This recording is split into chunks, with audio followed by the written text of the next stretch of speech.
Azizbek yana bir ozgina bezovta qilamiz. Mana shu yerda bir dona shaftolimizni tajriba sifatida shunday qilib kesib qo'ydik-da mana. Tajriba sifatida bir yangi usulmi, yangi shaklmi, yangi biron forma beramiz degan maqsadda. Mana hozirgi bobolarimizda kesadigan fasonlar mana shu xuddi shu stilda. Buni qaysi oyda? Avgust oyida kesilgan, sentyabr. Avgust oxiri sentyabrga. Avgust oxiri sentyabrga. Keling, yaqinroq keling. Bundan maqsad nima? Maqsad bir mana masalan 4 litrda chuqur olamiz. Qanday chiqarasiz sizga savol? Bilmayman lekin. Mana 4 litr yoningizda turibdi. 4 litr yoningizda turibdi. Mana sizda isbot. Keling, o'sish nuqtalariga qaytamiz. Qani bunda o'sish nuqtani qayerga ko'ryapsiz? Hammasi hosilxonami? Hammasi hosilxona bo'ldi.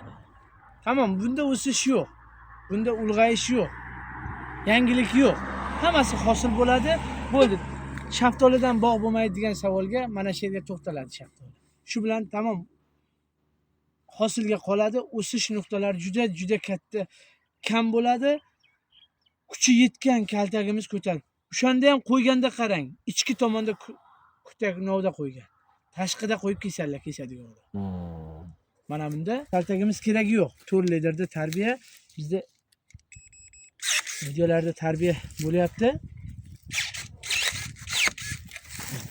4 litrdagi o'ta go'zal tarbiya. Nimalar bilan ko'rsatkich beryapti bizga? Balandligi, zichligi qanaqa holatda bo'lishi kerak. Endi bunga qaytadigan şey, bundagi natija yo'q, kelajak yo'q. 2 yil o'tadi, 2 yildan keyin tanaga yorug'lik kirmaganidan so'ng hosilxona kaltaklar qochadi, hammasi tepada bo'ladi. 4-5-yilga borib hosil tepada 3 ga bo'ladi, ichki qismlar 0. Keyin bog'bonimiz o'zidan aytadiki, "Ha, shaftoldan bog' bo'lmar ekan, bog'ni qo'paraylik." Mana sizga savolga javob. Bog'ni qo'parishadi, bo'ldi. Buni mana bundan urib tashlaymi? Mana. Manda qoladigan bo'lsa, mana shu. Men prosta so'raganim, o'sha bog'boningiz kim tarbiyalashni boshlagan bo'lsa ham aytib qo'yasiz, bunaqa usulni 3 qism hosilxonaga qoldi. Gul kutakka aylandi.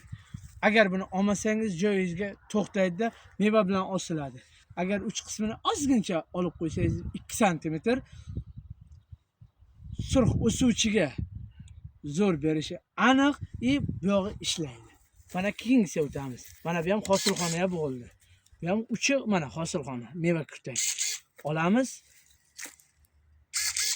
O'suvchiga aylanib ketadi ekan. 4 ta bo'lmadi, 3 ta bo'lib qoldi. Mana buni chiqaramiz. Mana bu bitta. Bu mana buni chiqazamiz. Ha, ana shu. Buni chiqazamiz. Tagidan oling shu bo'ynakidan. 2, 3, 4 ta bo'ladi.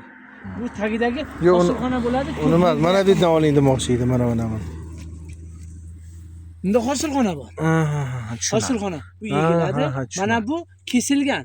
Kesilgan tochka bormi, qo'rqmang. Ha, tushunarli. Suruvchi bor.